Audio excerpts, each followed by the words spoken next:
बहुत ख़राब है सर, सूरत हाल बहुत ख़राब है यहाँ। कुछ 22 के बाद कुछ नहीं है सर, बिल्कुल हम लोग बिल्कुल ख़राब हो गए हम। मैं फर्स्ट में सर 6 अप्रैल को मैं ढाबे अपने में चढ़ा। 6 अप्रैल के बाद सर दिन को कम से कम 50-60 गाड़ी आती थी और हर एक ढाबे पे 5-8 गाड़ियाँ रुकती थी, तो हमारा दिन भी चला जाता था सर। यहाँ से भी अभी कोई डर की वजह से जाता नहीं है वहाँ। लोन लेके रखा हुआ है बैंक से। अब बैंक वाले पीछे मेरे घर में आए हुए थे कल कि भाई किस्त भरो। अब सर मैं कहाँ से भरूँ किस्त? जंगल भी रो रहा है, पहाड़ भी रो रही है, हर एक जगह में कोई समझ ही नहीं आ रहा है सर करें क्या। हम खुद परेशान हैं।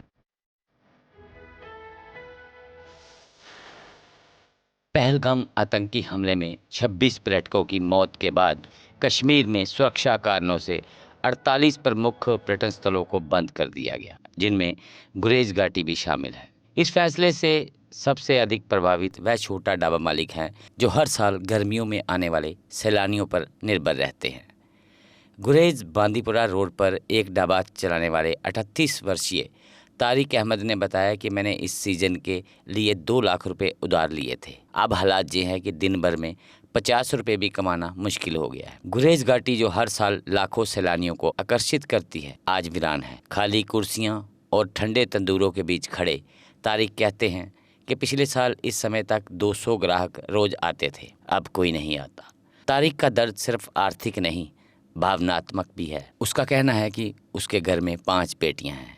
हर शाम खाली हाथ लौटना किसी भी पिता के लिए एक धीमी मौत की तरह है। ढाबा मालिकों का कहना है कि आतंकवादी हमला सिर्फ पर्यटकों पर नहीं बल्कि लाखों कश्मीरियों की रोजी रोटी पर भी हमला था। ये घटना की निंदा करते हैं, लेकिन पर्यटकों से अपील करते हैं कि वह घाटी में लौटें।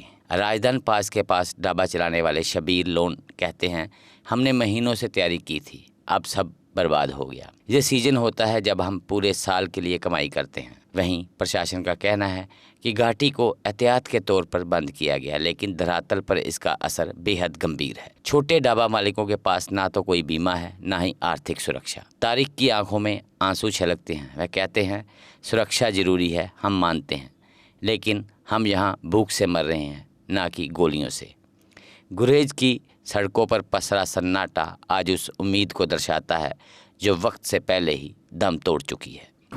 कि 22 के बाद हालात बहुत ख़राब हो गए सर। आधुनिक कर्जा लेके रखा हुआ है, आधुनिक सामान चढ़ा के रखा हुआ है। छोटे छोटे ढाबे हैं, 20-25 ढाबे हैं, तो बिल्कुल सो रखे हैं। किसी ढाबे पे 2 आदमी, किसी पे 4, किसी पे 5 आदमी सर। 22 के बाद कोई काम धाम है ही नहीं है। हम बिल्कुल बैठे हुए हैं सर, हम भी परेशान हैं। मैं फर्स्ट में सर 6 अप्रैल को मैं ढाबे अपने में चढ़ा। 6 अप्रैल के बाद सर दिन को कम से कम 50-60 गाड़ी आती थी और हर एक ढाबे पे 5-8 गाड़ियाँ रुकती थी, तो हमारा दिन भी चला जाता था सर। तो 22 के बाद तो बिल्कुल सर अब सेवलन को भी बंद कर दिया सर। सेवलन भी नहीं जा रहे हैं, गाड़ियाँ आ जा रही हैं वहाँ यहाँ से बिल्कुल खाली सर। आप खुद भी देख सकते हो, गाड़ियाँ जो उधर से सोमो आएंगी उनमें 2 सवारी या 3 होगी। यहाँ से भी अभी कोई डर की वजह से जाता नहीं है वहाँ। सुन, कुछ समझ नहीं आ रही है। हम लोग भी ख़राब हो गए सर। लोन लेके रखा हुआ है बैंक से। अब बैंक वाले पीछे मेरे घर में आए हुए थे कल कि भाई किस्त भरो। अब सर मैं कहाँ से भरूँ किस्त? जब मेरे पास मैं उधर से रुपए 10 कमा के वो किस्त भरता था, वहाँ जब वहाँ का काम दाम भी बिल्कुल बैठ गया सर, तो किस्त कहाँ से भरूँ मैं? मैंने 3-3.5 लाख रुपया बैंक से लोन निकाला था ढाबे के लिए। बड़ा रास्ता सर, बेशक 3-4 साल से सर टूरिस्ट आ रहे थे, उसी में हमारे घर भी चल रहे थे। ये 25-26 ढाबे हैं, पेटाकोट से लेकर राजधानी टॉप तक सर।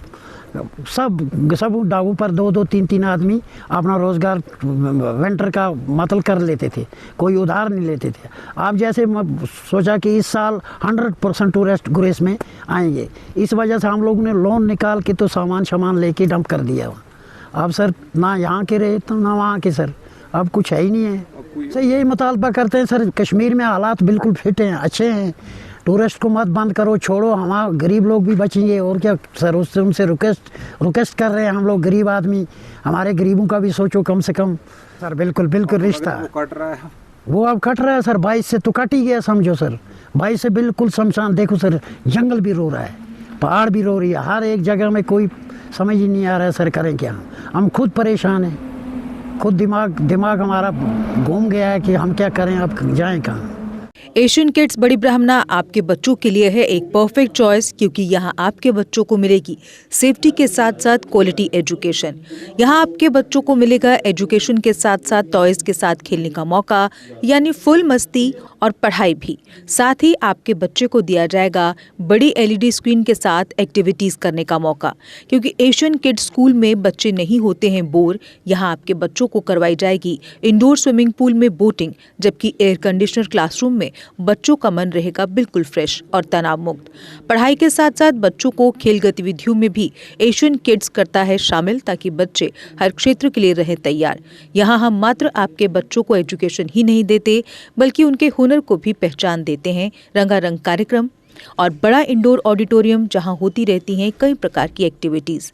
हम आपके बच्चों को एक सोल्जर की तरह भविष्य की चुनौतियों के लिए करते हैं तैयार, जबकि हर क्षेत्र से आपके बच्चों को स्कूल तक लाने के लिए हमारे पास है बेहतरीन ट्रांसपोर्ट फैसिलिटीज। और आपके बच्चे की सुरक्षा को देखते हुए पूरे स्कूल परिसर को CCTV सर्विलांस से किया गया है लैस, ताकि आप पूरी तरह से तनाव मुक्त होकर बच्चों को शिक्षा लेने दें।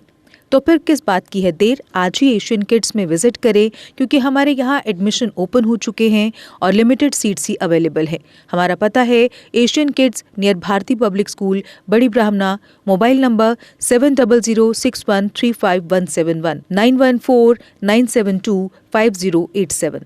मैं managing director Asian kids fresher बच्चों के पेरेंट्स से खास तौर पर अपील करना चाहूँगा कि वो अपने बच्चों की एडमिशन कराने से पहले एक बार एशियन किड्स जरूर विजिट करें, आपको अच्छा लगेगा। थैंक यू, धन्यवाद। जम्मू कश्मीर की खबरों के लिए जुड़े रहिए JK अपडेट के साथ।